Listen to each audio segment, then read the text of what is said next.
Hi friends, welcome to Navkar Digital Institute, India's first virtual learning platform for professional coaching. Friends, I believe we understand the importance of RTPs, MTPs and past papers. I mean, they carry a lot of weightage. Actually, they are useful from two perspectives. Number one, it gives you an idea about trend, and specifically when you refer last 5 attempts RTPs and MTPs and past papers, you understand the trend in which the questions are going to come in your exam. And more important, after preparation, when you solve RTP, MTPs and past papers, it boosts your confidence, because RTP, MTP and past papers are the ideal papers, or rather the actual papers which have been either asked in exam or has been released by ICI, that they are something, this is something which is what they are going to ask in your exams. But you know friends, where the problem is, like they have released one of the RTP in May 18. Now when May 20 students are referring those RTPs, the point is, what about the amendments? What about the changes? What about the components which has been modified? You know, in India, a lot of faculties have released lectures of RTP May 18, but they have recorded that at that time when RTP of May 18 actually was issued by ICI. Friends, that's where Navkar, the NDI, is taking an initiative. What we are doing is, respective RTPs and MTPs, we are amending as per the relevant attempt, and now we are in process of releasing the amended RTPs and MTPs. So today, when in June 20 I am recording the RTP, I am obviously recording RTP of May 20, but I am also recording RTP of May 18 as amended for June 20 attempt, or let's say as amended for November 20 attempt. So I hope you understand the importance of amended RTPs and MTPs, and for that you can rely only on one institute, and that is NDI, which is Navkar Digital Institute. Yes friends, we are the only one who is providing amended RTPs and MTPs for your attempt. So stay with us, stay home, stay safe and stay healthy. Thank you and God bless you.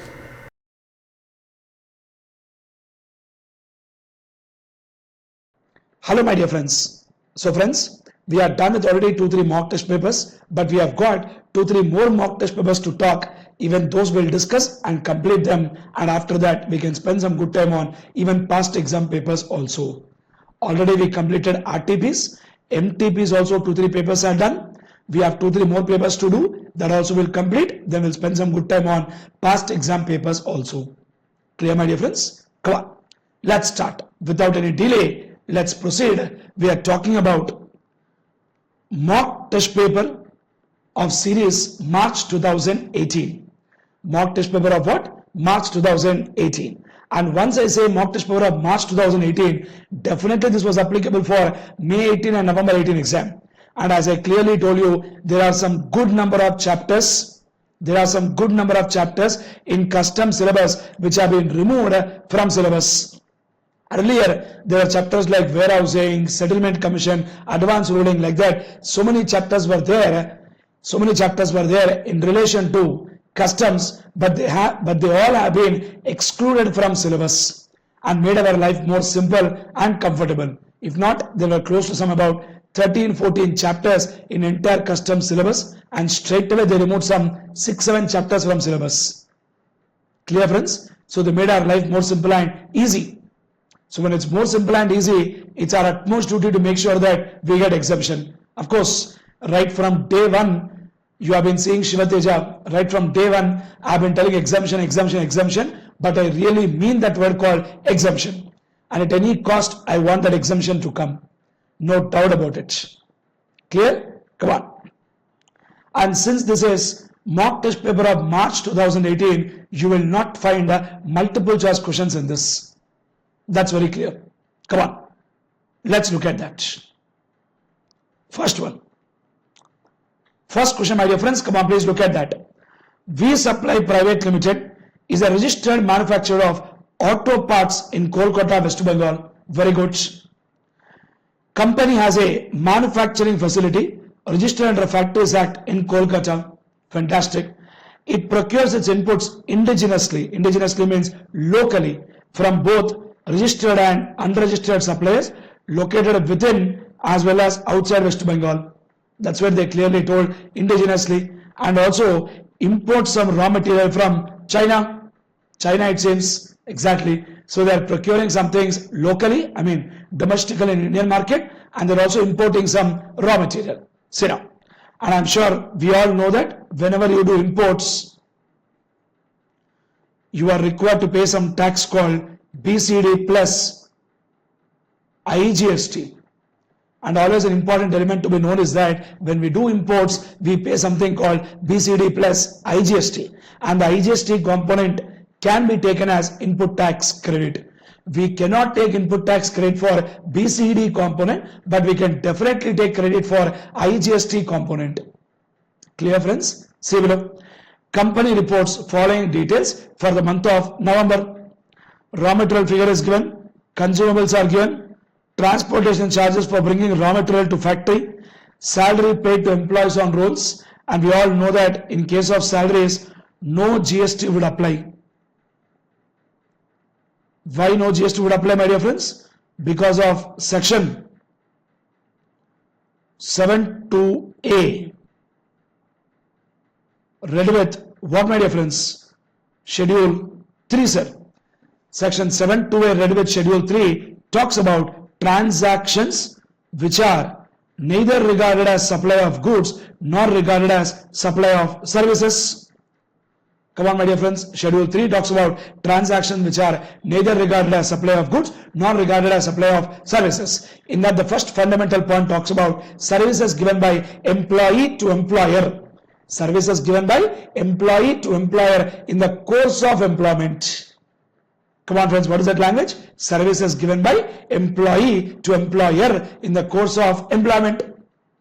So on that, there is no question of GST, because that is neither regarded as supply of goods nor regarded as supply of service.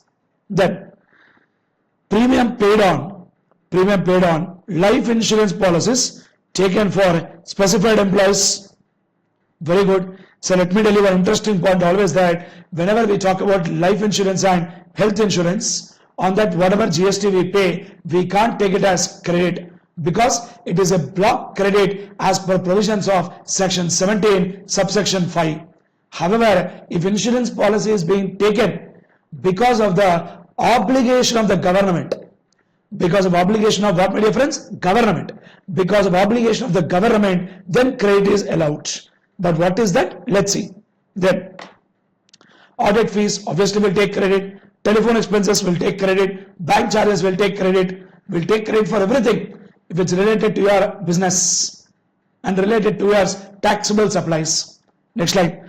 All the above amounts are exclusive of all kinds of taxes wherever applicable. However, applicable taxes have also been paid by company.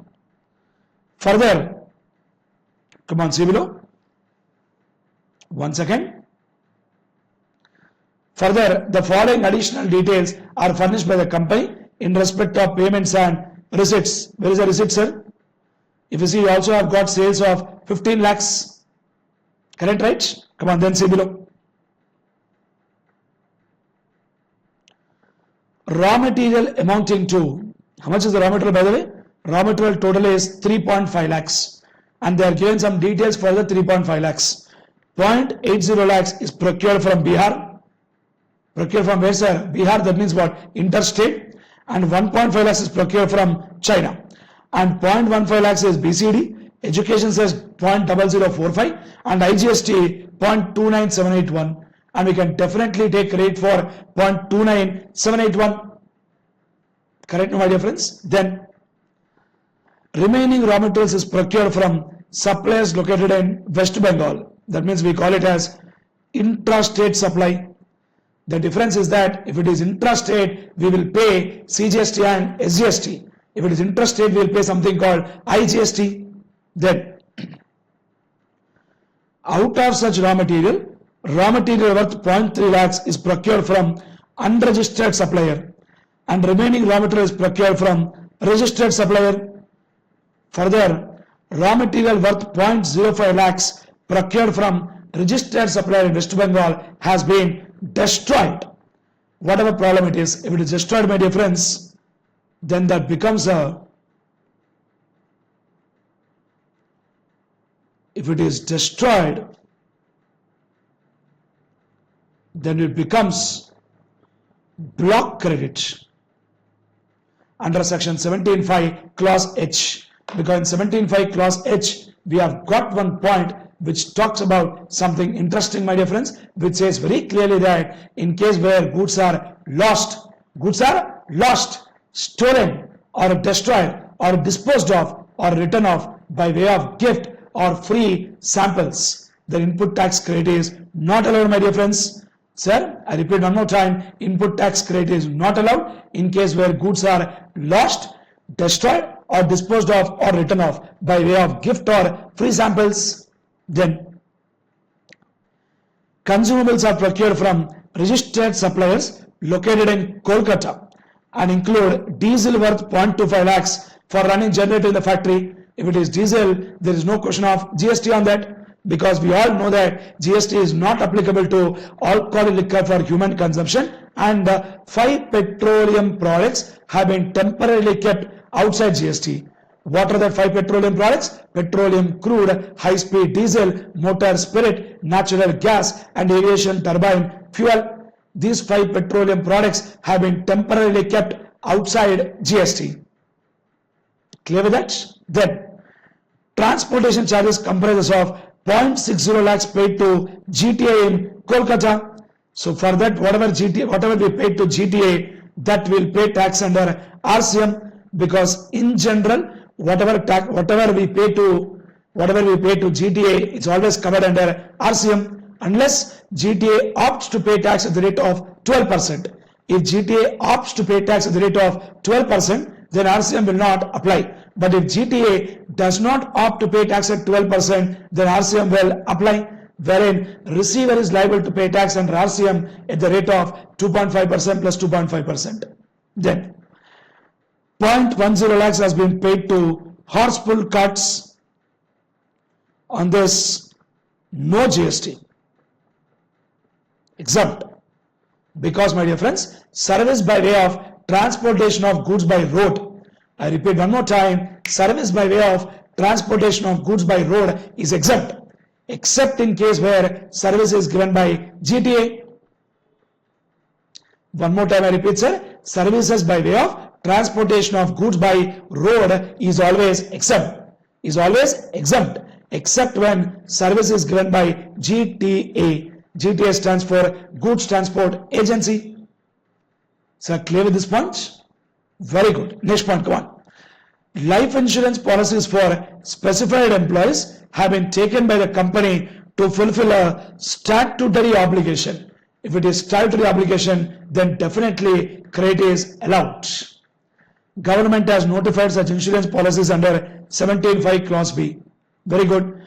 Life insurance service provider is registered in West Bengal.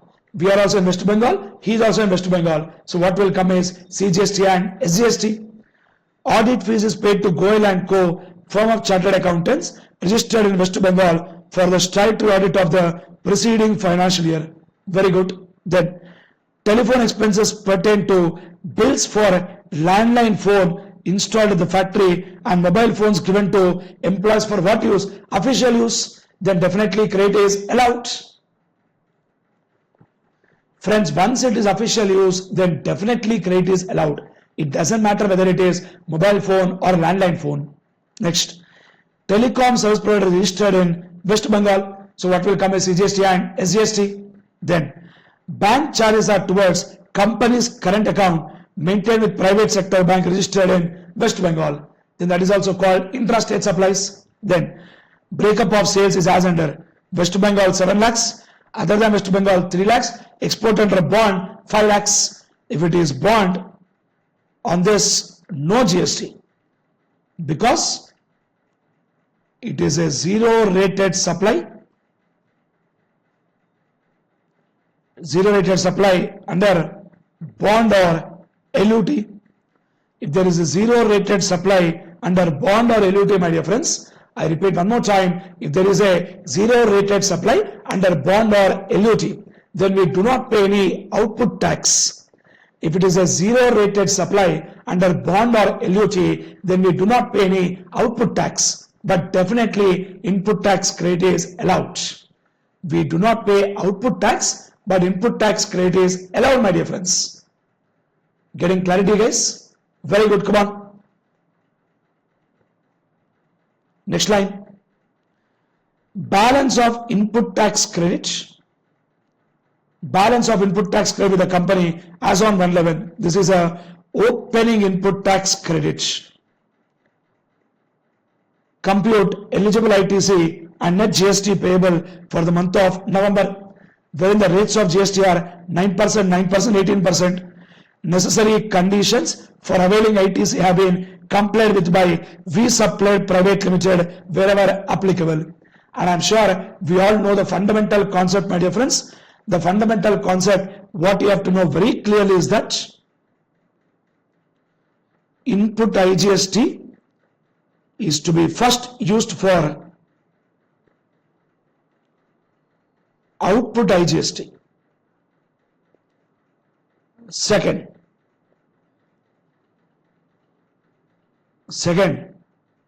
output CGST or SGST.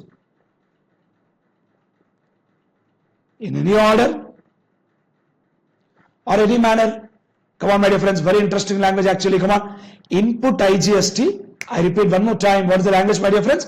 Input IGST is first used for output IGST. Then we can use it for output CGST or SGST in any order or any manner. Clear, my dear friends? Other side of the story,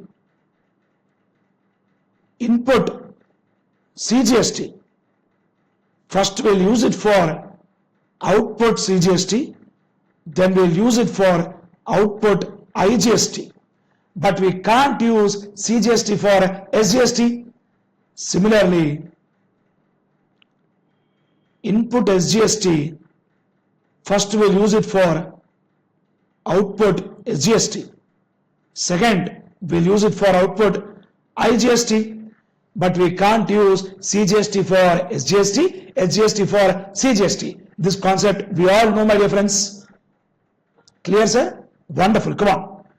First, let's start calculation of input tax credit.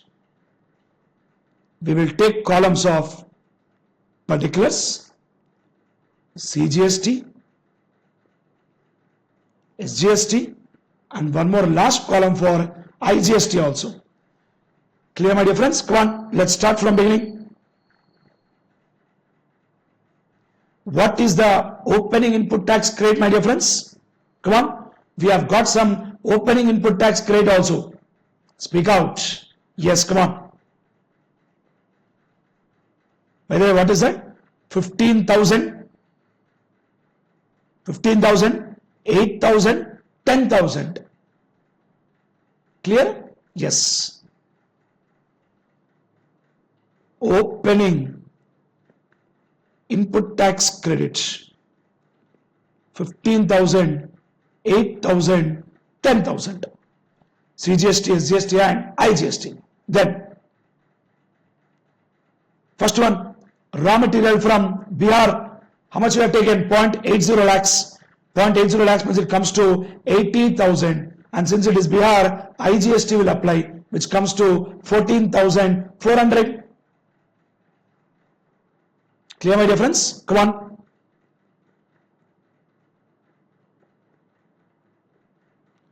Raw material from Bihar, 14,400.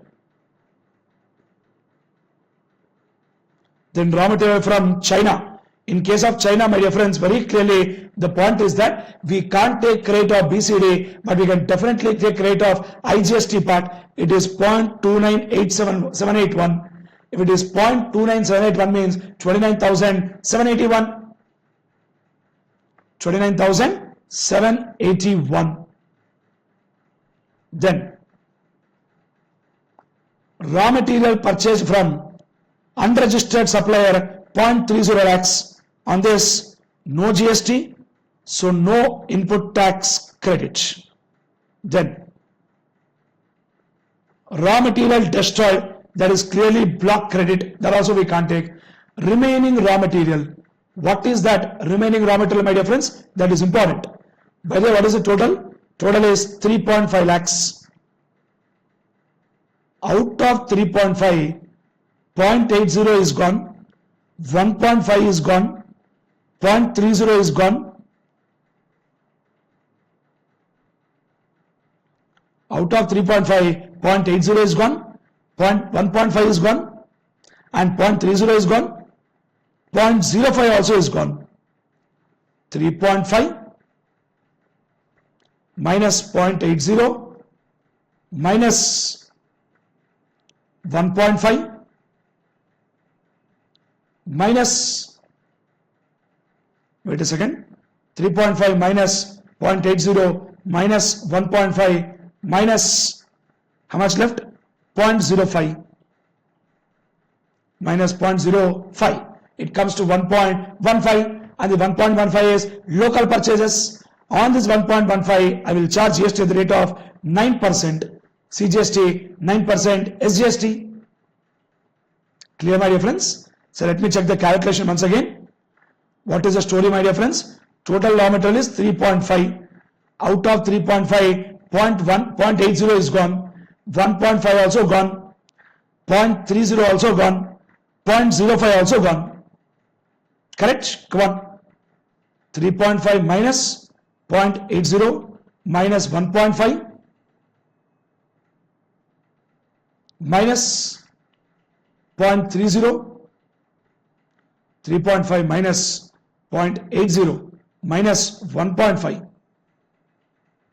3.5 minus 0.80 minus 1.5, correct? Minus 0.30. It comes to 0.9, my dear friends, minus 0.05, 0.85. That is what is the calculation. Getting clarity, friends? This is coming to 0.85. On 0.85, 9% comes to 0.0765. That into 1 lakh, it comes to 7,650. 7,650 is the CGST component, 7,650 is the SGST component. Other raw material in West Bengal, 7,650, 7,650. Clear, friends? Then what else we have? Come on. Consumables 1.25, of which 0.25 is diesel. So on 0.25, there is no question of input tax credit. 1.25, 0.25 is gone. So what is left then? 1 lakh is left. On 1 lakh, 9%, which comes to 9,000, 9,000. For that, why do you want calculator? Come on. Consumables 9,000, 9,000. Next what? Transport charges GTA on 0.60 lakhs will pay RCM, my dear friends, at the rate of, what's that? 5%, because GTA is in Kolkata, West Bengal, of course, and we are also in West Bengal. So when I say 5%, we will charge 2.5 plus 2.5%. 0.60 means it comes to 60,000. 60,000 into 2.5%. It comes to 1,500, my dear friends.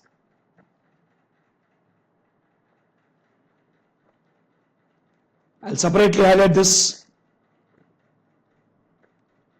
Freight to GTA, which will pay under RCM, and whatever we have to pay under RCM, this RCM, whatever we have to pay, we'll pay again, and again we'll take input tax credit. That means RCM tax is something what we'll pay first, then again we'll claim input tax credit. Clear, friends? Then next point, salary to employees, correct, right? Salary to employees, no treatment because it is neither supply of goods nor supply of service. And life insurance policies, definitely we can take input tax credit. Correct, my dear friends? 1,60,000 into 9%, 14,400.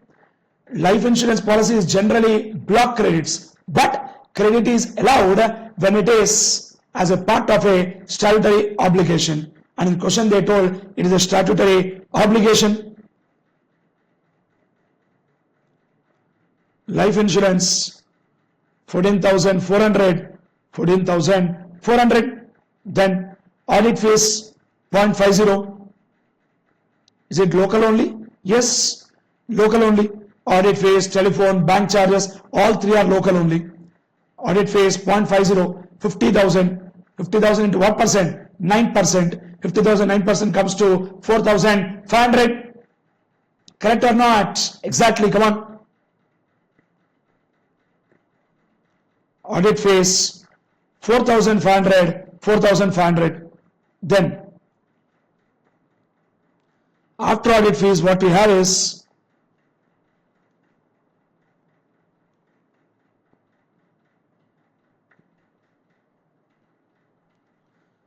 telephone expenses. How much telephone expenses? 0.30. 0.30 means what? 30,000. 30,000, 9% comes to 2,700. 2,700. And once 2,700 is CGST component, SGST also is obviously 2,700. 2700, 2700. Finally, what is the last one, my dear friends? Bank charges. How much is bank charges? 10,000. On 10,000, 9% is 900. Sir, for small things, why do you want calculator? Yeah, come on. You have a big calculator already with you. Cerebrum, cerebellum, medulla oblongata. That's extremely smart. Come on. 900 and 900. That's it. Therefore, my total input tax credit goes something like this. CGST part 15,000 plus how much, my dear friends? Come on, look at that. 15,000 plus 7650 plus 9,000 plus 1,500. 15,000 plus 7650 plus 9,000 plus 1,500. I've taken the figure still 1,500. Then what else is there? 14,400, 4,500, 2,700, 900. 14,400, 4,500, 2,700 and 900. Total comes to 55,650. 55,650, my dear friends. That is the story of credit of my CGST component. 55,650. SGST, how much I have? Come on. 8,000.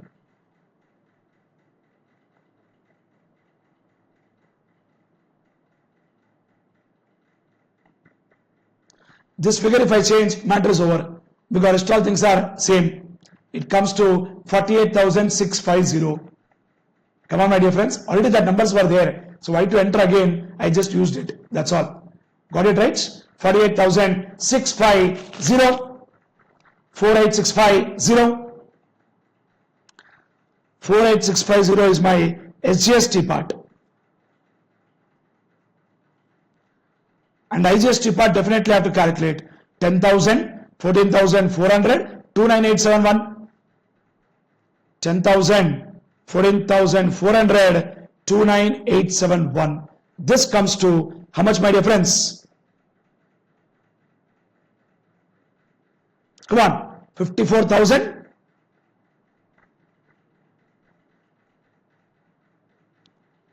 One small thing, sir. It is 29781, sir. 10,000 plus 14,400 plus 29781. That comes to 54,181. 54,181 becomes my IGST credit, my dear friends. Clear? Come on. 54,181. This is my total input tax credit. If I have to calculate my net GST liability, my dear friends, again I'll take 2-3 columns. CGST, SGST, IGST. Clear, guys? Come on. What is that sales I've got? Out of that total sales, Sales in West Bengal is 7 lakhs. So on 7 lakhs, what percent? 7 lakhs will charge at the rate of 9%, which comes to 63,000. 63,000, come on.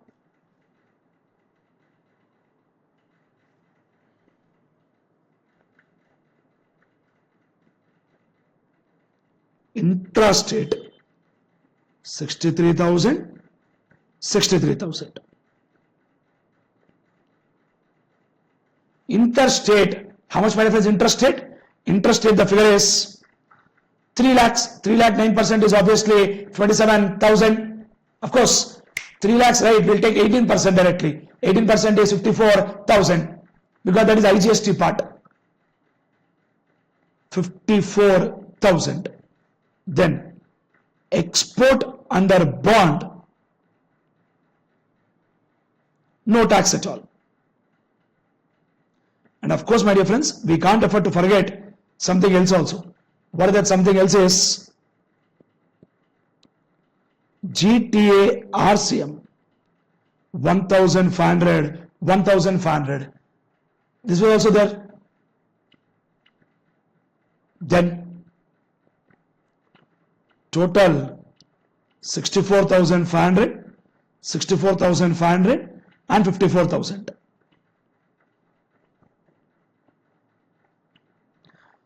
Of this, my dear friends, ITC to be met, ITC to be met through cash ledger compulsory is 1,500 and 1,500. For the reason being very clear that, whenever we are required to pay tax under RCM, whenever we are required to pay tax under what, my dear friends? RCM. Whenever we are required to pay tax under RCM, that RCM tax definitely we have to pay using cash ledger only.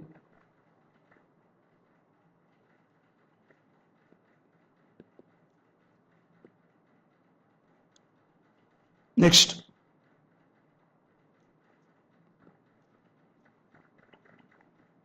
Next line. Or I'll do one thing, sir. I'll do a small change. Listen. I'll make a simple presentation. Listen here.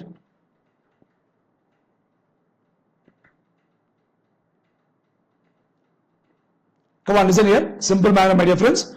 This definitely has to be paid.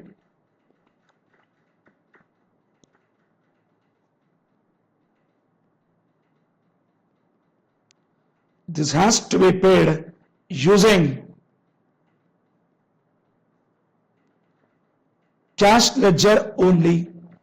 I repeat one more time, my dear friends. Whatever tax we are paying under RCM, whatever tax we are required to pay under RCM, that has to be paid using cash ledger only. Getting clarity, friends? Come on. What is the balance left now? 63,000. What is the input tax credit I have got? 55,650. 48,650 and 54,181, right? So I've got a credit of 54,181. Come on, speak out. When it is 54,181, 54,000, I'll use it here. Balance 181, I can use wherever I want. Either I can use it for CGST, or I can use it for SGST, or I can divide them equally also, or I can divide them in any proportion, whatever I want. Clear, friends? So let me take under CGST part. Student is asking, sir, what if I take under SGST part? No problem, take it. Another student is asking, sir, what if I divide equally? Divide. Another student is asking, what if I divide in whatever manner I want? Divide. No problem. Because as per latest amendments applicable for your exam, IGST credit is to be first used for output IGST. Then we can use it for CGST or SGST in any order or any manner. In any order or any manner. Come on. 64,500 minus 55,650 minus 181. Balance is 8,669. Getting clarity, friends? 8,669 is a total amount to be paid through cash ledger. Clear? Then 64,500 minus 48,650. That's coming to 15,850, my dear friends. 15,850. This 15,850 is to be paid through cash ledger, and of course the 15,850 consists of 1,500 also RCM, because RCM liability should always be paid through electronic cash ledger. We cannot pay RCM liability through credit ledger. IGST is nil. That's it. That is the story of this wonderful problem which is there in our mock test paper, my dear friends, which actually makes a lot of sense. Very interesting and very scoring. High possibility a question like this can come in exam. A beautiful question asked in RTP of March, MTP of March 2018. A wonderful paper actually. Clear? First question makes sense for all of us? Very good. In first question, we are done with A bit. Very interesting question. Then now we can discuss about B bit, my dear friends. Come on, see that.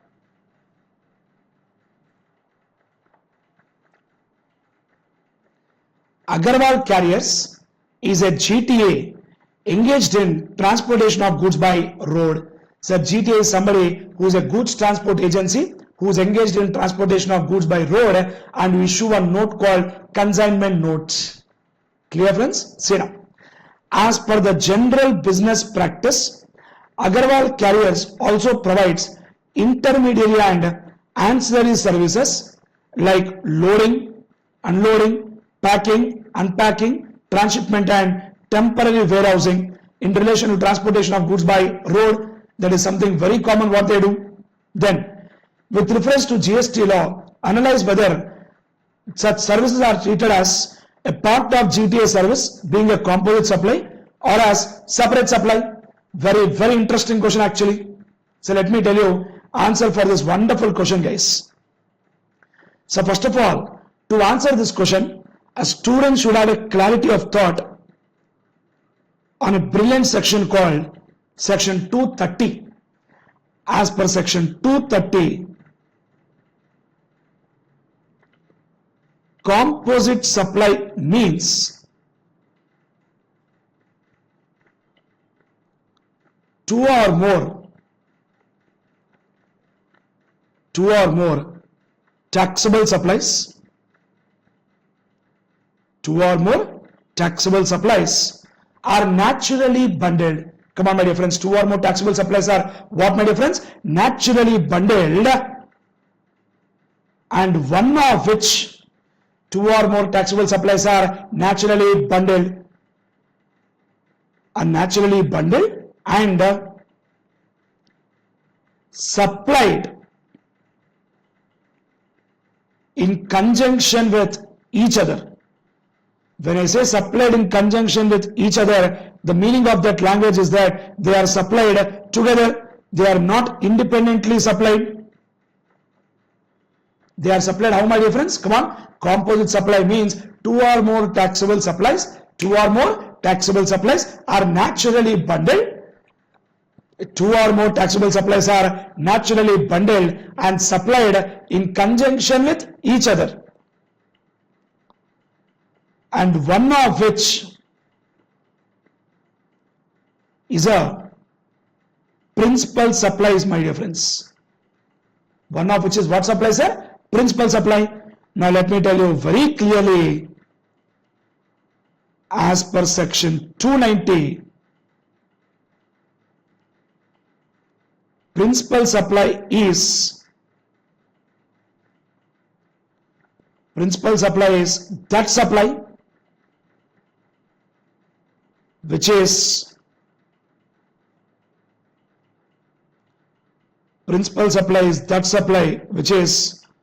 predominant. I repeat one more time. Principal supply is that supply which is predominant, and others are only ancillary. Come on, my dear friends. Now read out this point once again. Come on. As per section 230, which section, my dear friends? As per section 230, composite supply means two or more taxable supplies. I repeat one more time. Two or more what, my dear friends? Taxable supplies are naturally bundled. Two or more taxable supplies are naturally bundled and supplied in conjunction with each other, and one of which is a principal supply. And as per section 290, principal supply is that supply which is predominant in nature. Principal supply is that supply which is predominant in nature, and others are only ancillary. Others are only what, my dear friends? Ancillary. Getting clarity, sir? If I go back to my question, my dear friends, what is that they told? Along with GTA service of transportation of goods by road, they are also giving some other services like, what's that? Loading, unloading, packing, unpacking and all. Then definitely, my dear friends, it is regarded as composite supply. But in exam, when you write the answer, you have to write the answer along with the definitions. However, if both services means what? Number one, transportation of goods by road. Number two, packing, unpacking, loading, unloading. If both services are given independently, if both services are given, I repeat one more time, if both services are given what, my dear friends? Independently. If both services are given independently, then they are taxable separately. I repeat one more time, my dear friends. If both services are given independently, then they are taxable separately.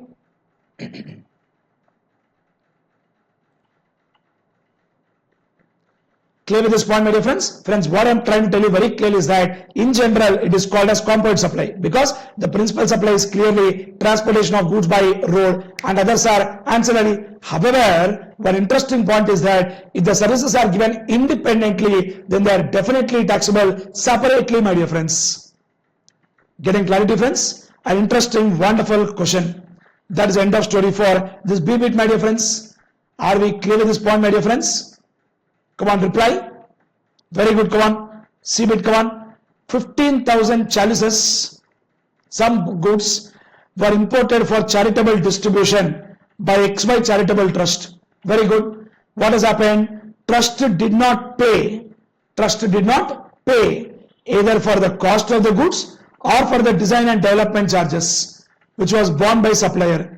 And customs officer computed FOB value as $20,000 including design and development charges. Very good. I mean, one point let me tell you, my dear friends, even though you imported free of cost, still you have to pay customs duty, my dear friends, because customs duty doesn't matter whether you imported free of cost or imported some value. Clear, friends? Which was accepted by the trust. Other details were as under air freight. So the moment we say air freight, then what will happen, my dear friends? Freight is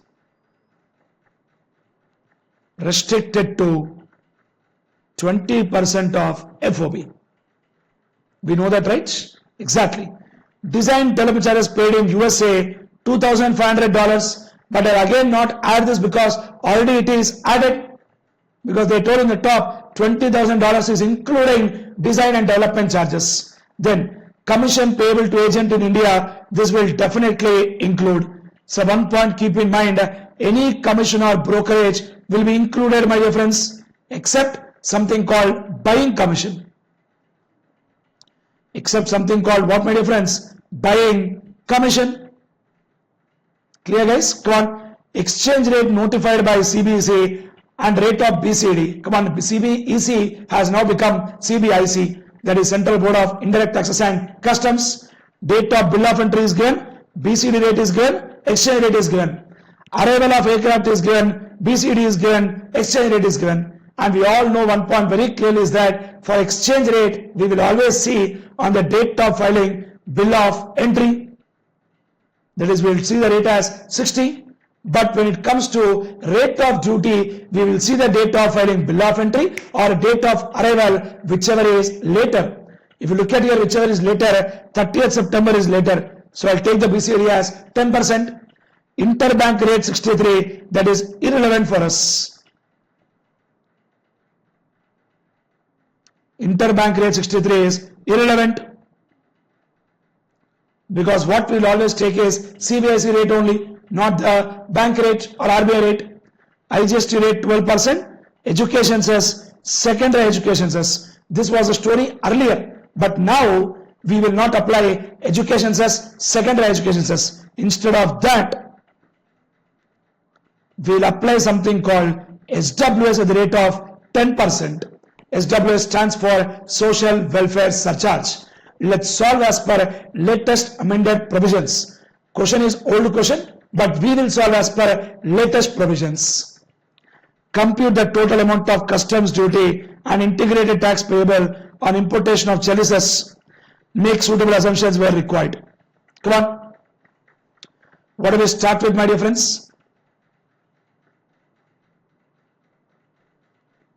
FOB value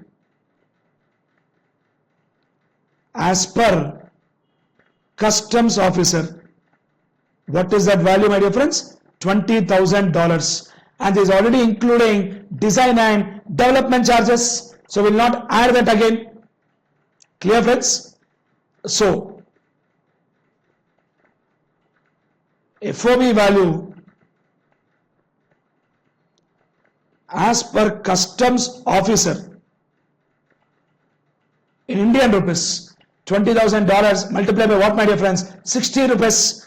$20,000, 60 rupees comes to 12 lakh rupees, my dear friends. To this, I will also add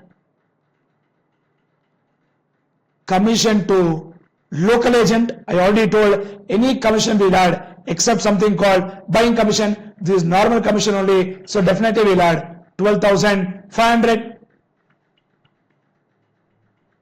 Correct, my dear friends? Come on. 12,500.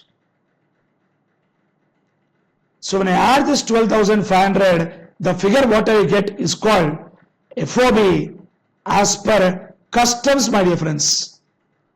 When I say customs, that means I'm talking about customs law. That is 12 lakhs, 12,500, to which, based on which, I will charge BCD at the rate of 10%, which comes to 1,21,250. 1,21,000, what, my dear friends? 250. Speak out, sir. But of course, before we add BCD and IGST, my dear friends, first let's add insurance and freight. Come on. What is the insurance, by the way? First let's get CIF. Come on. Insurance, question is silent. If question is silent, my dear friends, on the insurance, what we will take, my dear friends? If question is silent on the insurance, we will take the answer as 1.125% of FOB. Correct or not? 12,500 into 1.125%. This comes to 13,640.635. 13,640.625. 13,640.63, and freight will be 20% of FOB because it is air freight. 20% of 12,500. 12,500 into 20%. This comes to 2,42,500, my dear friends. What is the value, sir? 2,42,500. Clear? Come on, sit down. 2,42,500. Total, if I take 2,12,500 plus, what was the figure of that insurance? 13,640.63. Total is 14,68,640.63. 14,68,640.63. That becomes my CIF value. 14,68,640.63. 14,68,640.63. this becomes my assessable value. Nothing but CIF. Come on, my dear friends. Now, what I will charge? BCD at the rate of 10%. 1,46,864. Then I'll charge SWS at the rate of 10% on BCD. And let me tell you, SWS stands for Social Welfare Surcharge. Social Welfare Surcharge, which comes to 14,686. Total figure will be 1468,640.63, 146,864 plus 14,686. Total comes to 16,30,190.63. 16,30,190.63. Now we'll also charge IGST at the rate of 12%. 195,622.88. 195,622.88. 195,622.88.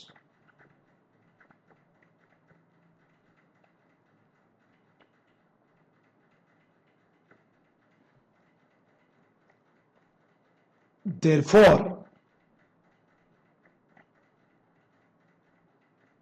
customs duty payable is equal to BCD plus SWS plus IGST, which comes to 1,46,864 plus 14,686 plus, what is the last one? 195,622.88. 195,622.88. This comes to 3 lakhs. What a figure, my dear friends? 3 lakhs 57,000. 3 lakhs 57,000. 3,57,172.88.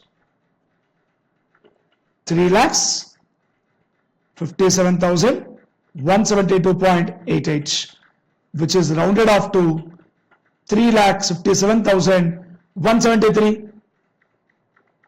That's it. That is the story of this wonderful problem.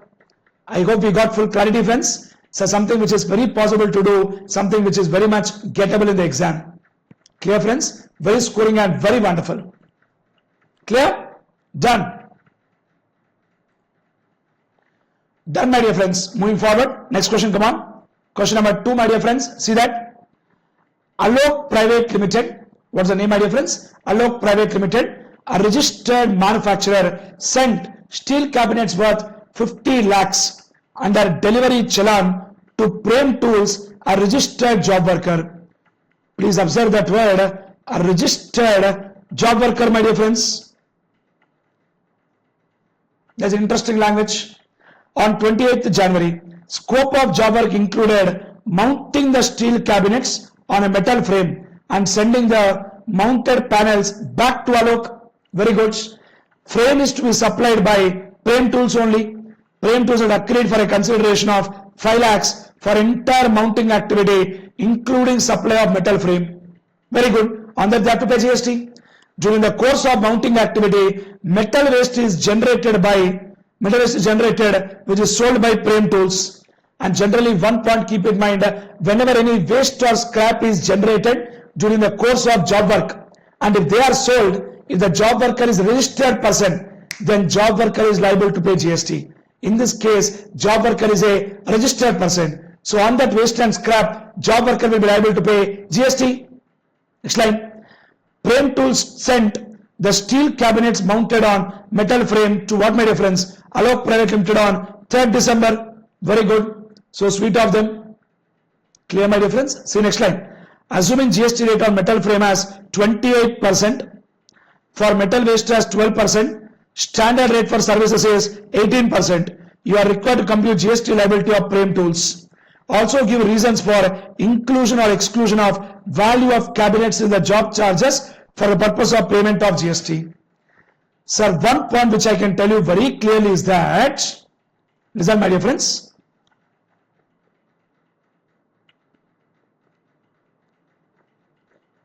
goods sent by principal to job worker, goods sent by principal to job worker is not regarded as supply. Sir, one point we learned already that when goods are sent by principal to agent, that is regarded as supply because of section 7(1)(c) read with schedule 1. But nowhere they told principal to job worker is supply. They only cover principal to agent. But here what I am telling is that goods sent by principal to job worker is not regarded as supply, since there is no consideration. However, activity of job work is a service on which GST would apply. Is a service on which what, my dear friends? GST would apply. Getting clarity, my dear friends? Speak out, sir. Friends, I hope we are clear with this point, all of us. Say something, my dear friends. Speak out. Very good. Read that line once again. Goods sent by principal to job worker is not regarded as supply, since there is no consideration. However, activity of job work is a service on which GST would apply. Moreover, on waste or scrap generated during job work, the job worker shall be liable to pay GST.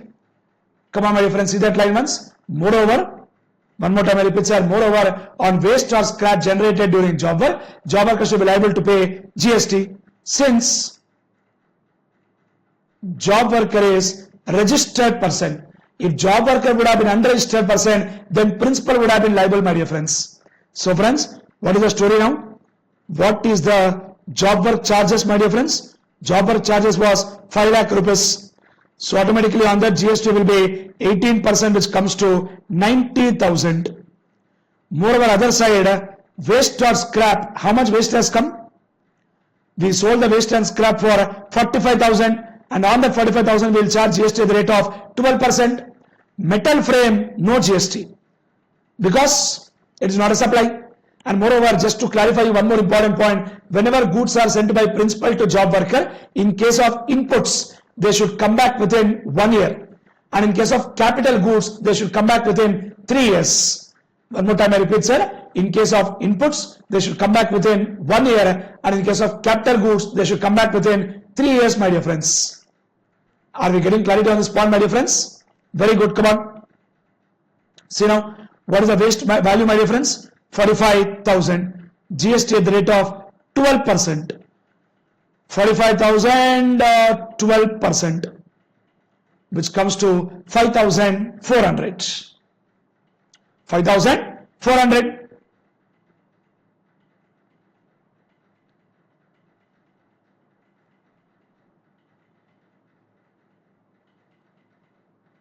Therefore, total GST payable by job worker is 95,400. That's it. I'm sure we are clear with this point, everybody. Very, very simple and interesting point, which can come in the exam like this for 4 marks, 5 marks, 7 marks they gave here, but come on, see here. Next question, come on. Kavya Trade Links Private Limited is a registered manufacturer of premium ceiling fans. It sells its fans exclusively through what, my dear friends? Distributed, appointed across the country. Very good. MRP printed on the fan is 10,000. And company sells the fan to distributors at 7,000 per fan. Obviously, very practical business. It's like that only. And GST is 18%. Then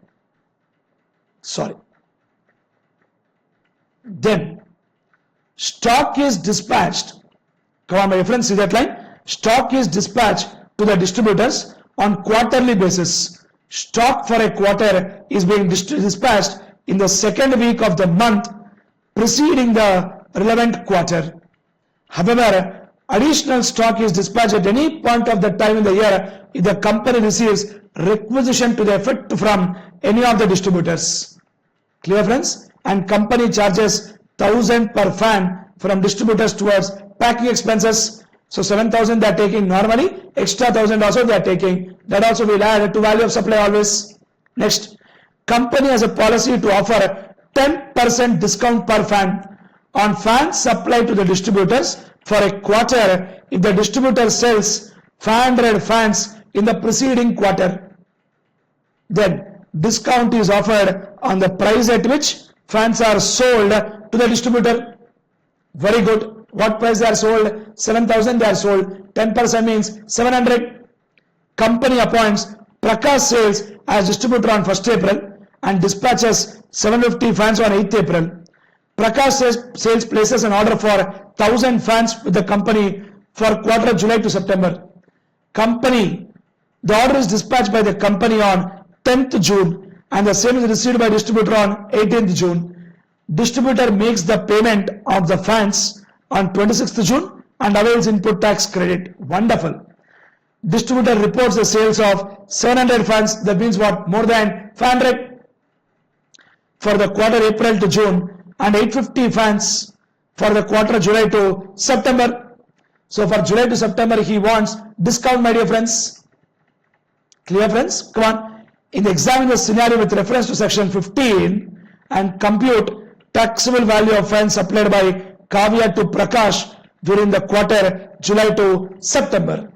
So let me tell you very clearly, my dear friends, an interesting concept. Listen very clearly. Sir, we have got one wonderful section called section 15.3, my dear friends, which talks about exclusions from transaction value.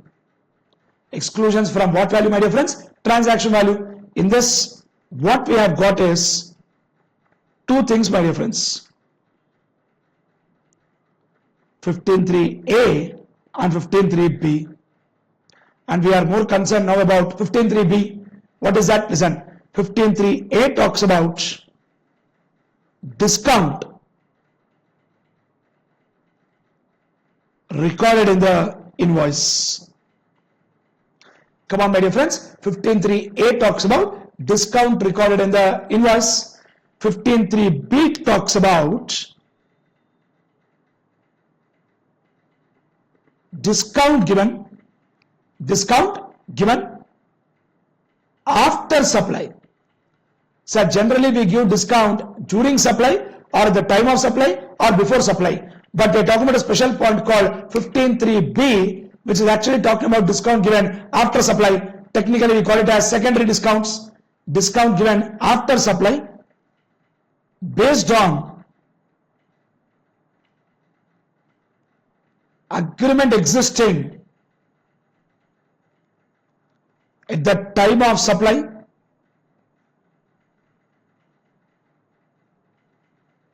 and link it to invoice and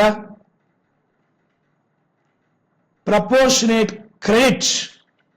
What credit, my dear friends? Proportionate credit is reversed by recipient.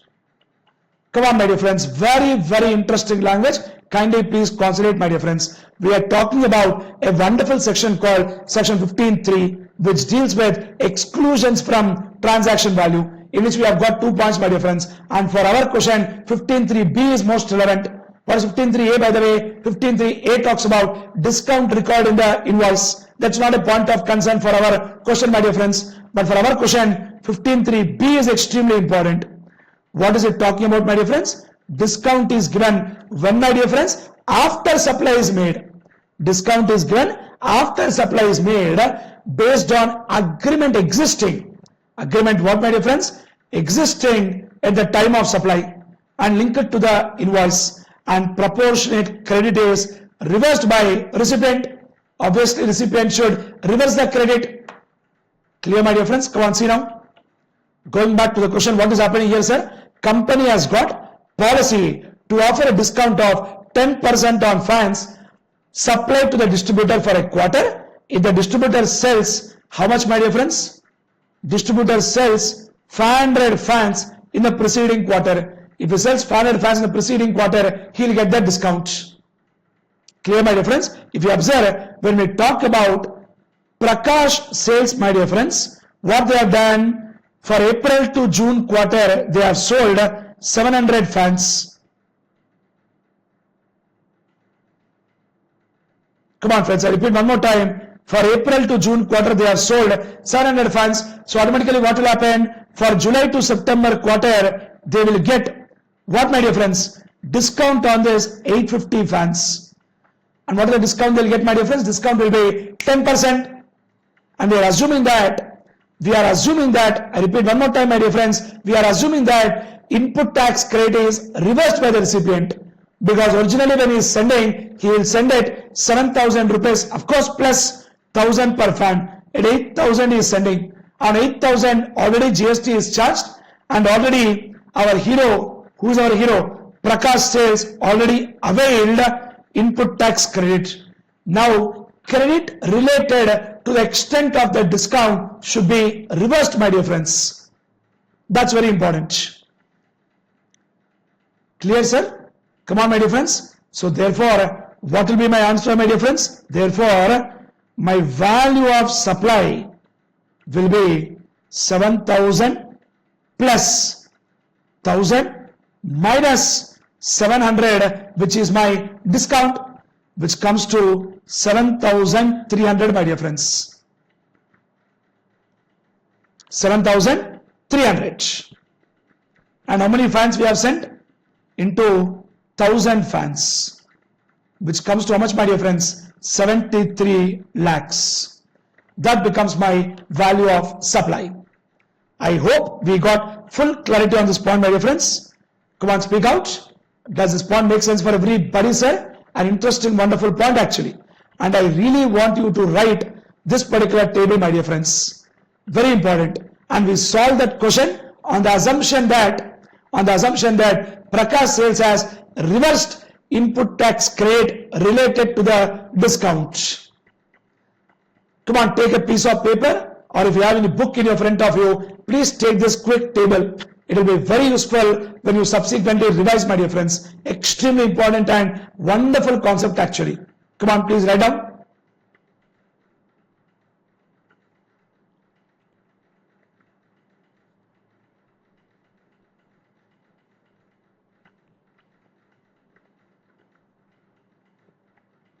Please write, my dear friends. Come on, please write down.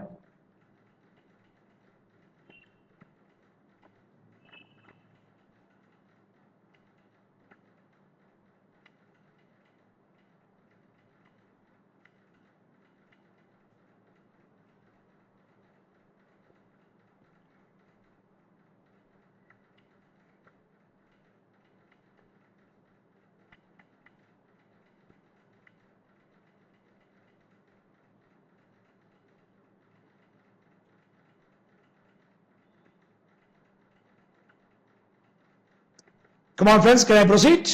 Wonderful. I'll move forward. I'm looking at C bit, my dear friends. Discuss the similarities and differences between advance authorization scheme and duty-free import authorization scheme. So let me tell you, this advance authorization and duty-free import authorization are the schemes given by the government. Sir, I repeat one more time. Listen, my dear friends, please listen. Advance authorization or duty-free import authorization are schemes under foreign trade policy for the purpose of import of goods without customs duty. For the purpose of import of goods without what, my dear friends? Customs duty. Since, I repeat one more time, advance authorization or duty-free import authorization are schemes under foreign trade policy for the purpose of import of goods without customs duty. Since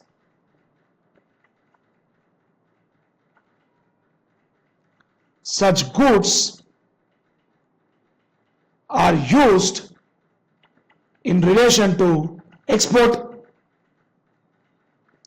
Clear, my dear friends? And very, very popular differences between advance authorization.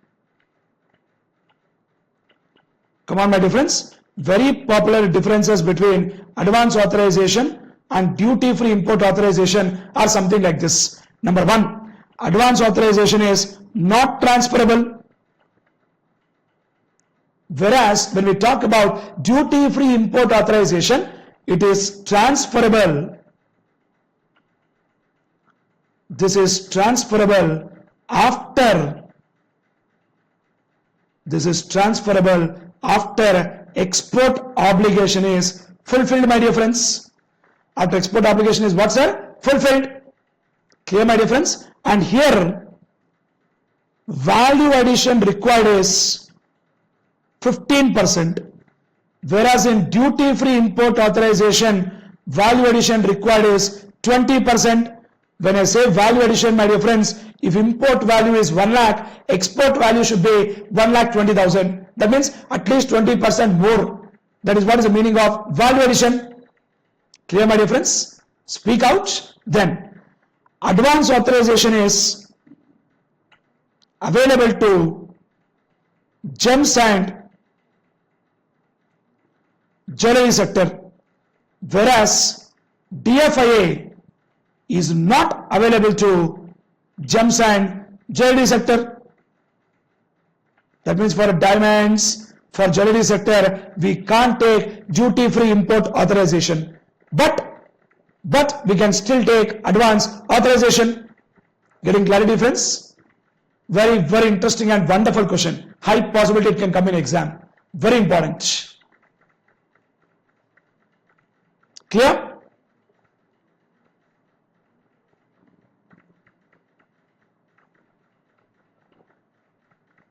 Make sense, right? Wonderful. Come on, next question. Friends, the whole idea of discussion of all these kind of questions and discussing about RTPs, MTPs, past exam questions is very clear that especially for subject like indirect taxes, if you do all these kind of papers, you will become master in subject. At any cost, exemption will come. Let's not aim at 40s and 50s. Come on, my dear friends. I really want you guys to aim at bigger numbers. And it's definitely possible, very much gettable. So let's do it. Clear? Come on. Moving forward. Question number 3, my dear friends. Honeywell Laboratories. Sir, this story of bulk drugs and bulk drugs. Already we discussed this kind of question so many times, my dear friends. This bulk drug and drug development services. This question came again and again. Already couple of times in RTP. And MTP also we discussed this once. So there is no point of discussion about this question once again to waste your time and my time. But the only thing to make you recollect very clearly is that in this question what was there was service was there, goods was also there. And in case of goods for advances we will not pay GST. Very clearly because as per provisions of time of supply, GST liability will not arise in case of advances on goods. But if it's advances for services, then definitely GST will apply. Very clearly, and for exports, we will not pay GST. If it's exports under bond or LUT, already we done this kind of question. Not done this kind of question. Same question we have done. Same Honeywell Laboratories question we have done already. Clear? So I will not waste your time. If you remember this point we have discussed, consignment of bulk drugs were sent to Cardinal Pharma, Rochester Medicos, which were agents. If it's agents, then Rule 29 will come. Where we will take market value or what, my dear friends, 90% of price of goods of like kind and quality, 60 lakhs and 50 lakhs. Total is 110 lakhs. On that we'll take 90%, 99 lakhs. I told this to you very clearly, sir. All these points I clearly told you, my dear friends. Clear, sir? Done. So I'll not waste your time. Chalo next. BBIT, Professional Training Institute, gets its training material printed from a printing press. Content of the material is provided by Training Institute, who owns the usage rights of the same, while the physical inputs, including paper used for printing, belong to the printer. Ascertain whether supply of training material by the printing press, is it goods or service? Sir, definitely it is called service only, my dear friends. In fact, this is clarified by circular number 11/11/2017, dated 20th October 2017. Sir, one fundamental common sense point I'll tell you, sir. Need not trouble your brain so much. One fundamental common sense point I'll tell you, that is something like this. Listen, sir, for example, one day particular class you have not attended. I told this point to you. If you go to a Xerox center and take a photocopy done, you gave your friend's book and got photocopy done, will you carry white papers along with you, sir? Obviously no. You will directly go to him and give your book and ask him telling that, boss, I want a photocopy. Paper belongs to him only. So he gave you two things to you. One, he gave a paper. Second, he also gave you what, my dear friends? Printing service. In fact, in that, my dear friends, it is called as a composite supply, wherein the principal supply is the printing activity, the paper is only ancillary. Principal supply is what, my dear friends? Printing activity. I repeat one more time, principal supply is the printing activity and the paper is only ancillary, my dear friends. That is why it is called as supply of service. Very interesting and very important. Clear? Come on, next. CBIT. SIA imported certain goods. Bill of entry was presented and the goods were cleared from port for warehousing. Assessable value is given. Order permitting the deposit of goods in warehouse. Sir, this question is on warehousing, my dear friends, and I'm not interested to talk. The reason being very clear that warehousing chapter has been removed from your syllabus. Warehousing chapter is not there in your syllabus at all. So if you observe in this third question, first question of Honeycomb Laboratories, already we have done in the previous mock test paper and RTP. Same question we have done. So I don't want to waste your time. Same question we have done. Next. Second question was very simple. BBIT, that we solved. CBIT is not relevant at all. Is not relevant at all because it's not there in the syllabus. Done. Third question is over.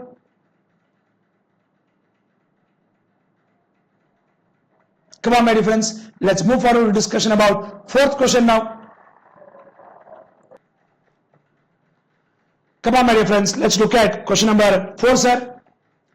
AB Private Limited, Pune, is providing housekeeping services. Come on, what services they are giving, sir? Housekeeping services.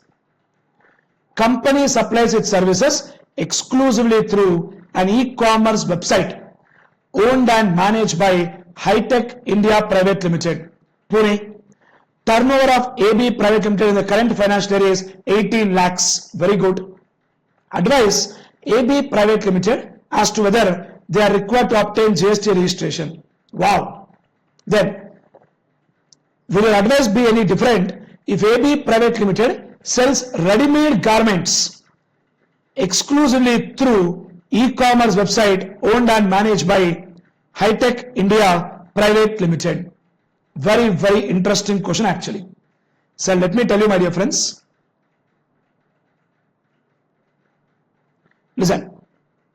Listen very clearly, kindly please concentrate. Listen.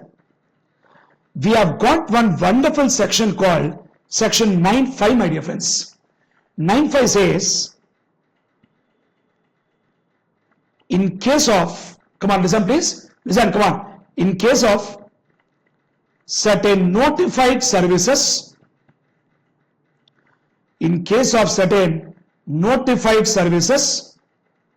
provided through e-commerce operator I repeat one more time. In case of certain notified services provided through e-commerce operator,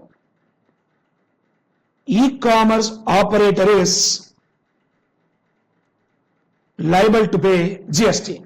Come on, my dear friends. I repeat one more time. Kindly please listen, sir. In case of certain notified services, in case of certain notified services provided through e-commerce operator is liable to pay GST.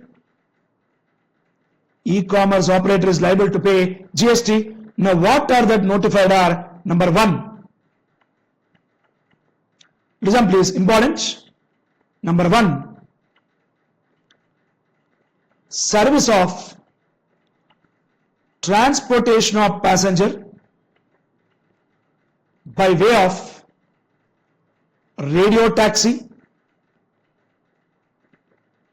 motor cab,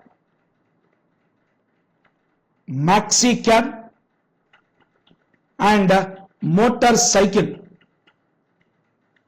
Come on, my dear friends, what is the language, sir? Service of transportation of passengers by way of radio taxi, motor cab, maxi cab, and motorcycle. And I'm sure you guys know that radio taxi is something where there is a GPS facility. Motor cab is a vehicle meant to carry not more than 6 passengers. Maxi cab is a vehicle meant to carry more than 6, not more than 12. Motorcycle we know.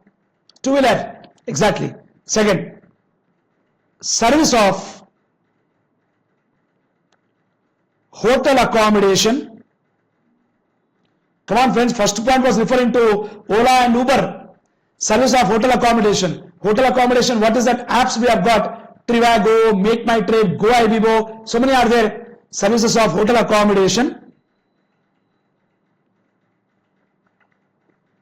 Services of hotel accommodation.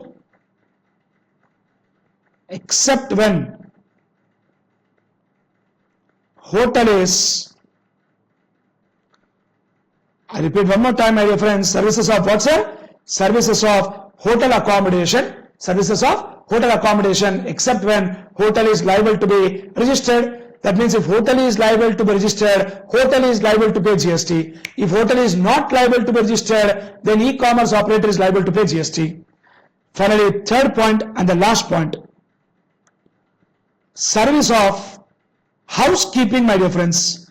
Practically, we have got one app called Urban Clap, which is very popular for providing housekeeping services.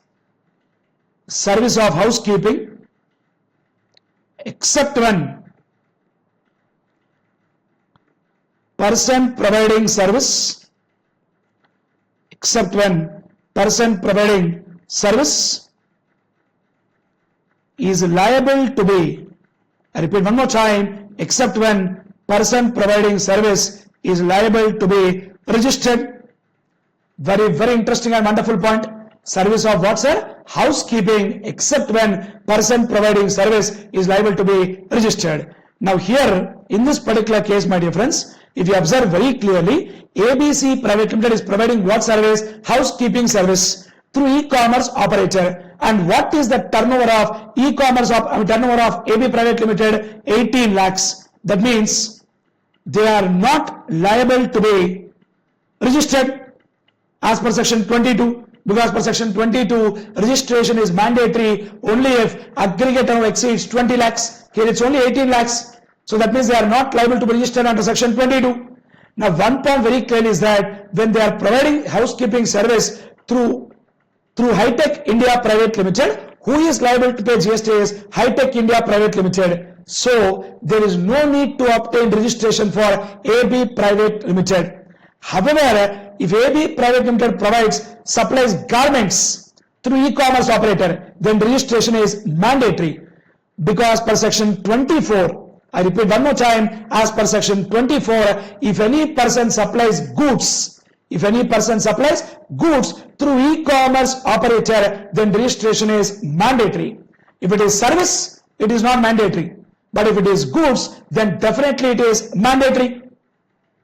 Clear, my dear friends? I repeat one more time, if any person supplies goods through e-commerce operator, then for that person registration is mandatory. I'm sure we are clear with this point. write properly, present properly, you'll get your marks. In exam, don't throw the answer. Your presentation only will get you full marks. The best way you present, the best marks you will get. It is very important that you present in the best possible manner in the exam, because ICA doesn't know our face. Our face value is only on the exam what you write, presentation what you do. So please make sure that you write in the best possible manner. Clear, friends? Next. Avatar Enterprises. Come on, see next question. Avatar Enterprises Kanpur. Avatar Enterprises Kanpur started trading in Ayurvedic medicines from July 1st. Its turnover exceeded 20 lakhs on which date, sir? October 3rd. October 3rd. The firm applied for registration on October 31st and was issued certificate on November 5th. Very good. Examine whether any revised invoice can be issued in this scenario. If answer is yes, determine the period during which revised invoice can be issued. And also the last date. So let me tell you very clearly, sir. Generally, where is Kanpur? Come on, where is Kanpur, guys? Come on, where is Kanpur, guys? Kanpur is nothing but where? It's in the state of what? Uttar Pradesh. And let me tell you very interestingly, I told you already so many times that in general registration is mandatory when aggregate turnover exceeds 10 lakhs or 20 lakhs. But in some special case where if you are engaged exclusively in supply of goods in states other than special category and other than Arunachal Pradesh, Meghalaya, Sikkim, Uttarakhand, Puducherry and Telangana, then the limit is 40 lakhs. Since this question is an old question, they gave it as 20 lakhs. But as per latest provisions, it is 40 lakhs. If you are engaged exclusively in supply of goods, if it is service, then again it becomes 20 lakhs. Both goods and service, again it becomes 20 lakhs. And one point, let me tell you very clearly, as per section 25, any person who is liable to be registered must apply for registration within 30 days. And if he applies for registration within 30 days, then Rule 10 clearly told that, I repeat one more time, I'm talking about something called section 25 read with Rule 10. Rule 10 clearly says that if any person who is liable to be registered applies for registration within 30 days, applies for registration within 30 days, then the effective date of registration, then what, my dear friends? Then the effective date of registration shall be the date on which he is liable to be registered. So in this particular case, my dear friends, in this particular case, if you observe, he applied for registration within 30 days. Exactly. In this particular case, if you observe, he applied for registration within 30 days. So obviously, effective date will be 3rd October. Effective date is what, sir? 3rd October. Clear, friends? But certificate came when?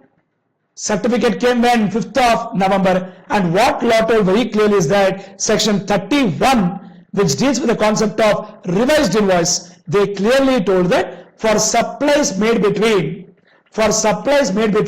effective date of registration, for supplies made between effective date of registration and the date of certificate of registration, for supplies made between effective date of registration and the date of certificate of registration, that person can give something called revised invoice. And that revised invoice to be issued within 1 month, from the date of certificate of registration.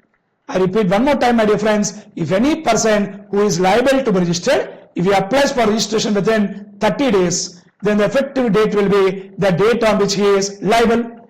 And for supplies made between effective date of registration and the date of certificate of registration, he can issue something called revised invoice. And that revised invoice to be issued, that revised invoice must be issued within 1 month from the date of certificate of registration. Clear, friends? That's it. Over. Very interesting and very scoring. Next question, come on. BBIT. Whether action can be taken for transportation of goods without valid documents, or if goods are attempted to be removed without proper records. If yes, what are the provisions? For this purpose, my dear friends, we have got one wonderful section called section 129, my dear friends. And let me give a short summary of section 129. Section 129 deals with the concept of detention,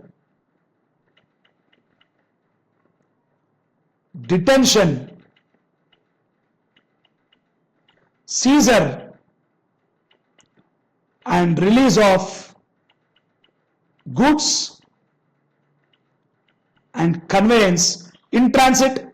So without proper records, if you transport the goods, then gone, my dear friends. Detention and seizure will come. Detention is something like giving a legal notice. Detention, sir, there is a big difference between detention, seizure, confiscation. If you don't know, let me tell you now. Detention basically means giving a legal notice to the owner. Seizure is basically goods are taken away by the government, but ownership will still continue with the owner only. Seizure is a case where goods are taken away by the government or seized by the government, but ownership is still there with owner only. Confiscation is a case where ownership also is taken away by the government. Generally what they'll do is they'll detain and seize and tell you to pay penalty. And if you don't pay that penalty within 14 days, then only they'll do something called confiscation under one wonderful section called section 130. Come on. Coming back to my discussion, let's talk about 129. In 129, what we have is that for detention and seizure, there are two categories, friends.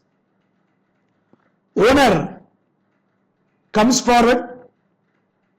Second case, owner does not come forward. And if owner comes forward, again we'll divide them into two categories. The two categories are taxable goods, other one exempted goods. And what law told very clearly is that in case of taxable goods, penalty is equal to 100% of tax. Here 100% of tax under what? CGST Act. SGST Act also we have got same provision.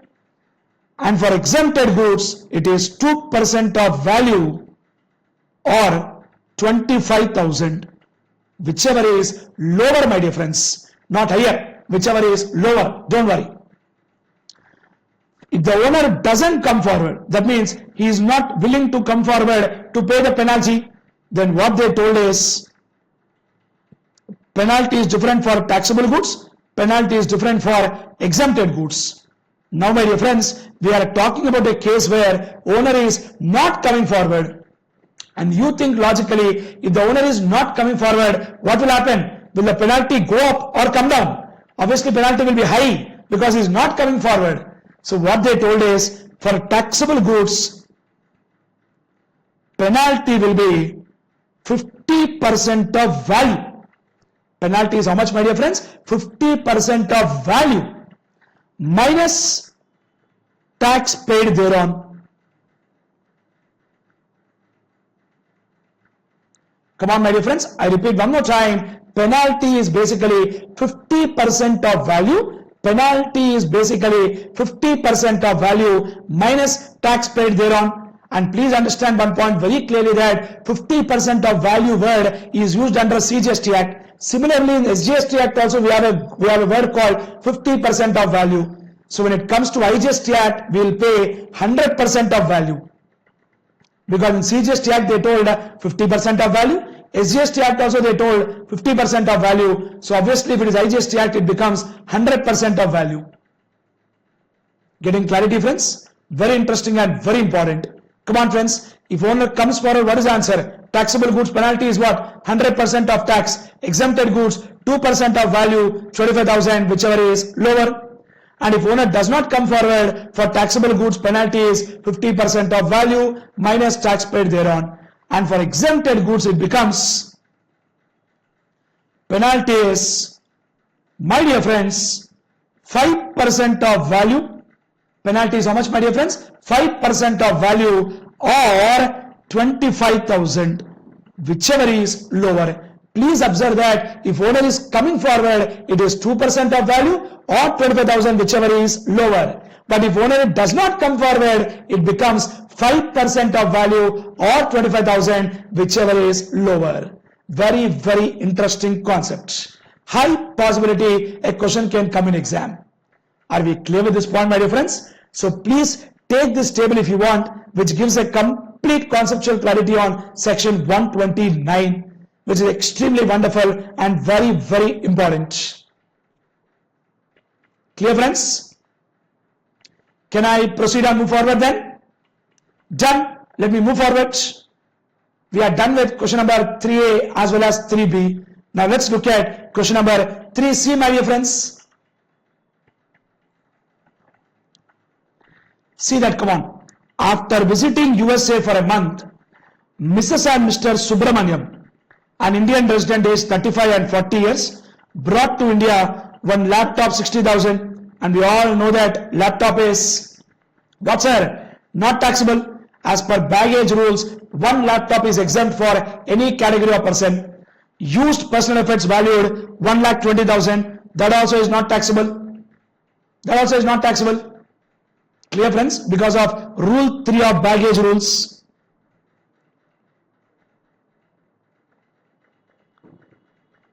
Rule 3 of baggage rules. Finally, last one, personal computer 54,000. When I say 54,000, what we'll do is from 54,000 we'll reduce 50,000.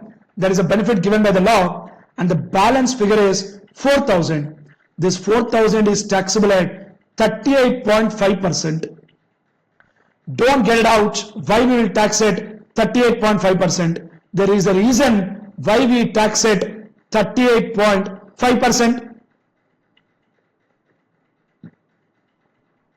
Let me write properly here. Come on first. Wait a second. Not taxable. And then this 54,000 minus 50,000. It comes to 4,000. On this 4,000, we will charge duty at the rate of 38.5%. And the reason for 38.5% is because baggage rate, otherwise the duty on the baggage is 35%, my dear friends. What percent, sir? 35%. And we'll also apply 10% social welfare surcharge. So basic rate is 35%, 10% social welfare surcharge. Effectively it comes to 38.5%. Getting clarity, friends? Come on, my dear friends, this is an old paper. So old paper, your answer might be different, but let me tell you, your answer is very clearly 38.5%. Clear, sir? Done. Next, question number 5. Pursuant to audit conducted by tax authorities under section 65. 65 talks about something called department audit. A show cause notice was issued to Home Furnishers Surat, a registered supplier, alleging that it had wrongly availed input tax credit without actual receipt of goods for the month of July.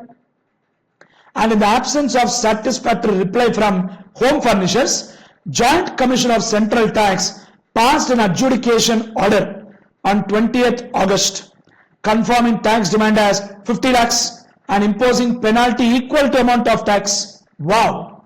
Home Furnishers does not agree. Very common. Passed by the Joint Commissioner, and it decides to file an appeal with Appellate Authority. It has approached you for seeking advice on the following issues. First point, can Home Furnishers file appeal to Appellate Authority against the order passed by Joint Commissioner, my dear friends? Answer is definitely yes. And you have to file within 3 months, which can be further extended for 1 month.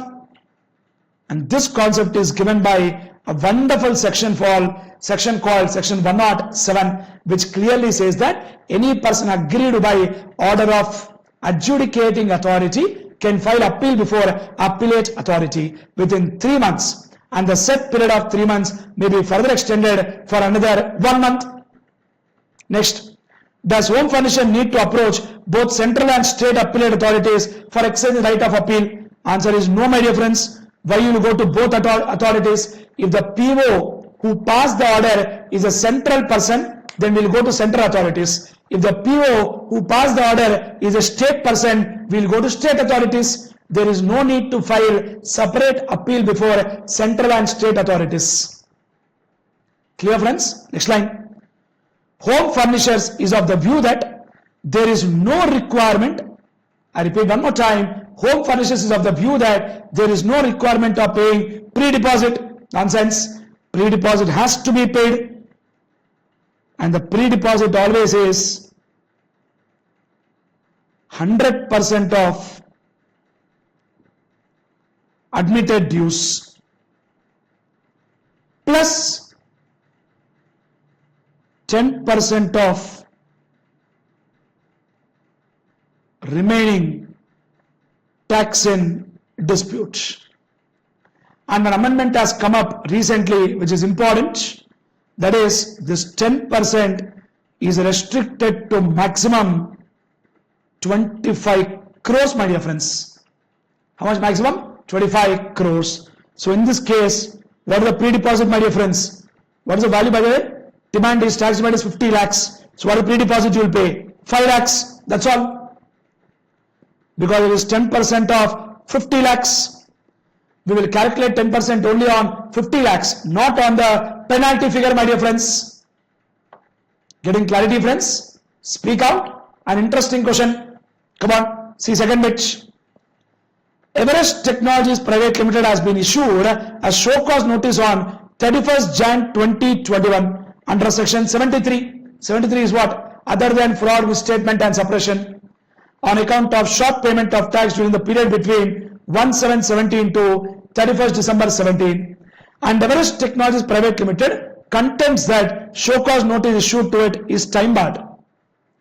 So if it is 1/7/17 to 31st December 17, it pertains to financial year 17-18. And for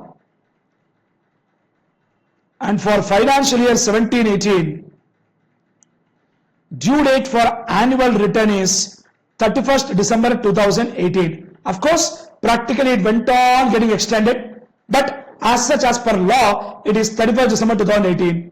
From here, the time limit is 2 years, 9 months.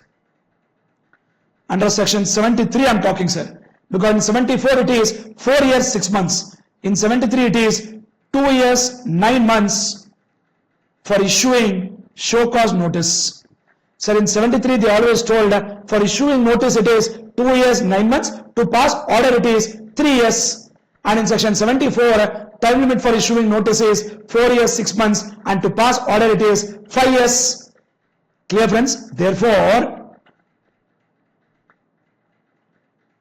maximum time limit is 30th September 2020, my dear friends. 30th September 2020. Clear, sir? Speak out.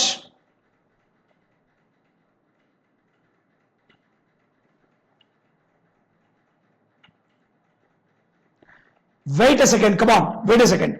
When it is 2 years, 9 months, right? So it won't be 2020, it becomes 30th September 2021. Exactly. Because from 31st December 18, 2 years is 31st December 2020. And from there 9 months, 30th September 2021. Exactly. When they gave notice, 31st Jan 2021. That means they gave the notice within the time limit. So straight away my answer is notice is not time barred, because very clearly notice is given within the time limit, my dear friends. No doubt about it. Clear, sir? Next. With reference to provisions of CGST Act, explain the liability of partners of the firm. Let me tell you, my dear friends, this concept is dealt by section 90, my dear friends. Which section, sir? Section 90. And let me tell you, my dear friends, that section 90 clearly says that firm and all the partners, firm and all the partners are jointly and severally liable. Come on, my dear friends, what is the language, sir? Firm and all the partners are how liable, my dear friends? Jointly and severally liable. Moreover, retiring partner is liable for dues up to the date of retirement. I repeat one more time, my dear friends. Come on, what is the language, sir?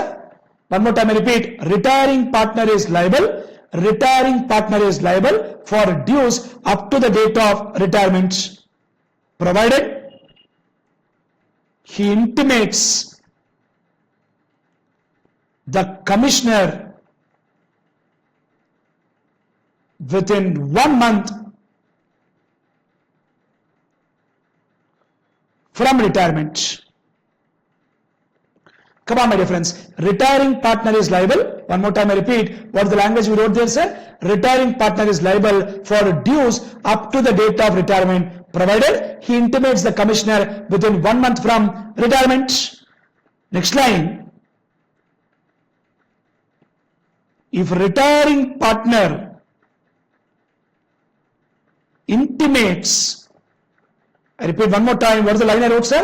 If retiring partner intimates after 1 month, then he is liable. Then he is liable for dues up to the date of intimation. Come on, my dear friends. If he intimates after 1 month, if he intimates when, my dear friends? If he intimates after 1 month, then he is liable for dues up to the date of intimation. Very, very wonderful language. If retiring partner intimates after 1 month, then he is liable for dues up to the date of intimation. So please observe the point very clearly. If he intimates within 1 month, he is liable for dues up to the date of retirement. But if he intimates after 1 month, he is liable for dues up to the date of intimation. That's all. These are stories given by section 90, my dear friends. Then state the purpose of including interpretation rules in customs tariff. Do they form part of tariff schedule? 100% answer is yes. We have got some rules like rule 1 to rule 6, which clearly talks about interpretation rules. They are being given for the purpose of interpreting the Customs Tariff Act.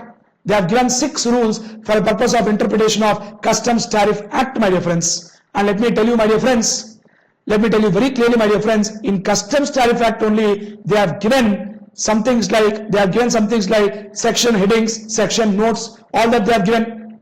And they are all a part of tariff schedule only. And it is very important for the purpose of proper classification. And they are asking, explain the Akin rule. Akin rule concept is given by rule 4, my dear friends. And Akin rule is like a last resort. If you are not able to classify anywhere, then please classify using Akin rule. Akin means most close or most similar. If you are not able to classify under rule 1, 2, 3, then we will classify applying rule 4, which says Akin rule, that is most close, most similar. Clear, my dear friends? Done. Next. 6th question. Discuss the procedure for amendment of registration. Friends, amendment of registration concept is dealt by section 28, my dear friends. And one point very clear is that when we talk about amendment, my dear friends, there are 2 types of fields called core fields or non-core fields. Core fields are something like trade name, address of PPOB, APOB. PPOB means principal place of business, additional place of business, details of directors, partners, karta. They are called as core fields. Why I am telling you this? Because in case of core fields, we require permission of proper officer. If it is non-core fields, then once we apply, amendment is done. Come on, my dear friends, which section we are talking, my dear friends? Amendment. It is dealt by one wonderful section called section 28, which talks about amendment. And amendment can relate to non-core fields, other side core fields. If it is non-core fields, amendment is done.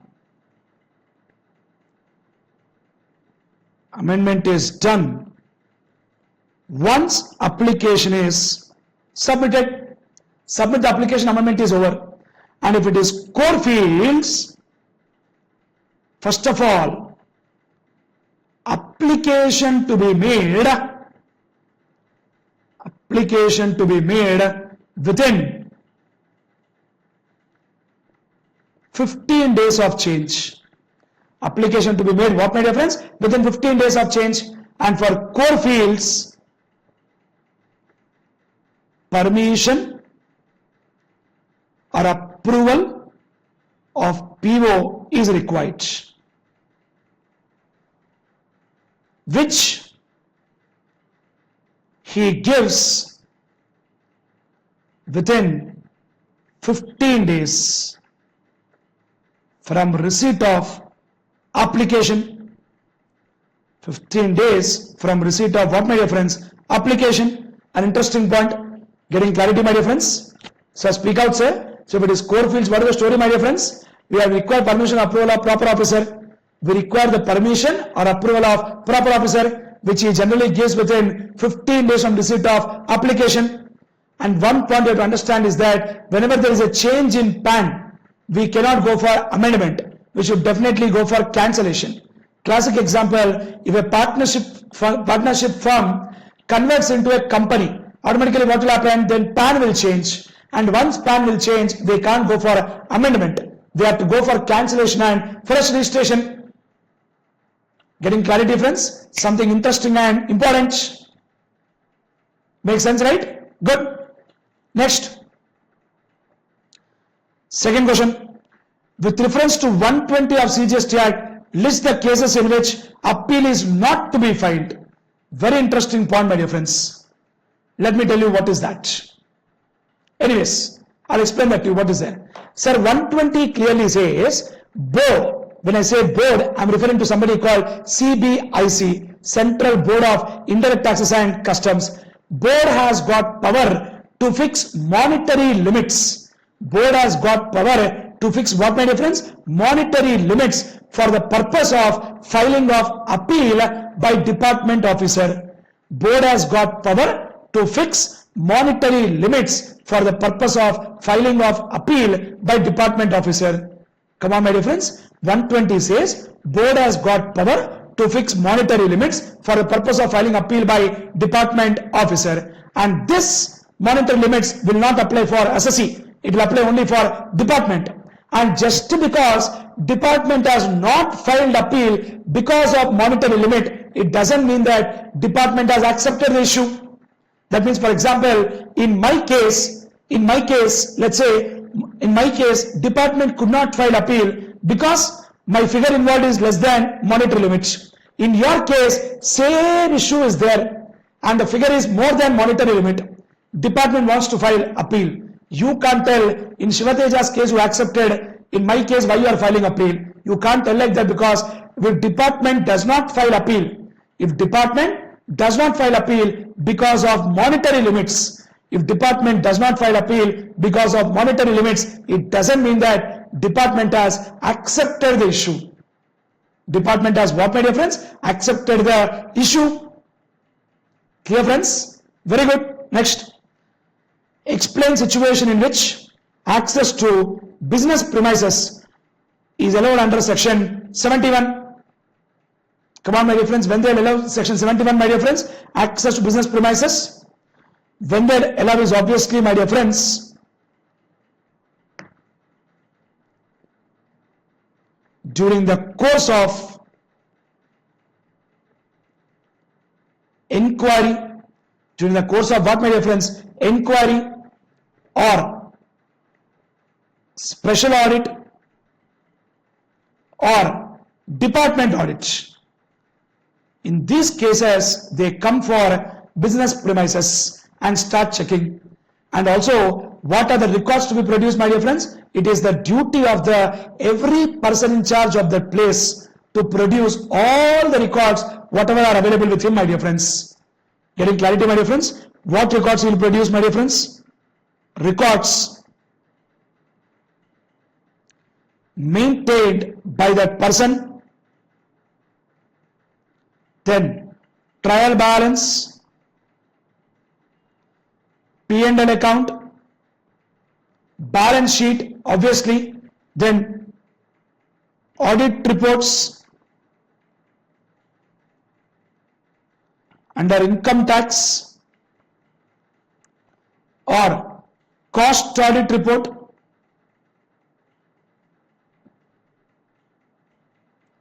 etc. So like this, various records they can ask, my dear friends. Getting clarity, sir? Speak out, my dear friends. Wonderful. Chalo. Like this, some theory questions will be there. Generally, what happens is that in a paper pattern, when first 30 marks will be your MCQs, multiple choice questions. After that, your descriptive questions will start. And once descriptive questions start, there will be some first 2-3 questions which will be very big, lengthy, which will take some time. After that, 2-3 questions will be very simple and easy. And the last question will generally be theoretical question. Chalo. Finally, last question, guys. Importer imported certain inputs for manufacture of final product. Very good. Then what has happened? Small portion of imported inputs were damaged in transit and could not be used in manufacture of final products. An exemption notification was in force providing customs duty exemption in respect of specified raw materials. I told this point to you. Imported into India for use in manufacture of specified goods, which was applicable to the imports made by importer. Briefly examine with the help of a decided case law whether importer could claim the benefit of notification in respect of entire lot. My dear friends, let me tell you, Supreme Court in one case law called BPL, Display Devices Limited. Come on friends, what is the case law name? Supreme Court in the case of BPL Display Devices Limited. In this case law, they clearly clarified that exemption will apply for entire lot. Logically, what they are told very clearly is that here very clearly raw materials were imported or inputs were imported basically for manufacture of some final products. But some materials were not used because they were damaged in transit. But obviously, even though they were not used specifically, very clearly, they were intended for use for that particular purpose. When they are intended for use for that particular purpose, then my dear friends, they clarified that for entire lot you take exemption. Because you need to observe that they are only damaged in transit. It's not intentional. Importer did not do anything. It just happened, that's all. Clear friends? Speak out. That's it. That is the end of story for this wonderful mock test paper, my dear friends. I strongly believe that we have got full clarity on this point, my dear friends. Speak out. Brilliant. Come on. That's it. That's the end of story for this mock test paper, my dear friends. We'll stop here and I'll come back with you with another wonderful mock test paper. Thank you. Take care. Do revise well. Do prepare well. Thank you. If you like this video, share it with your friends. Subscribe to our YouTube channel to watch more such videos and learn from our expert faculty members. Press the bell icon to get regular notifications whenever we upload a new video. Download NDI mobile app to get complete CA course online. We value your support. Thank you for watching.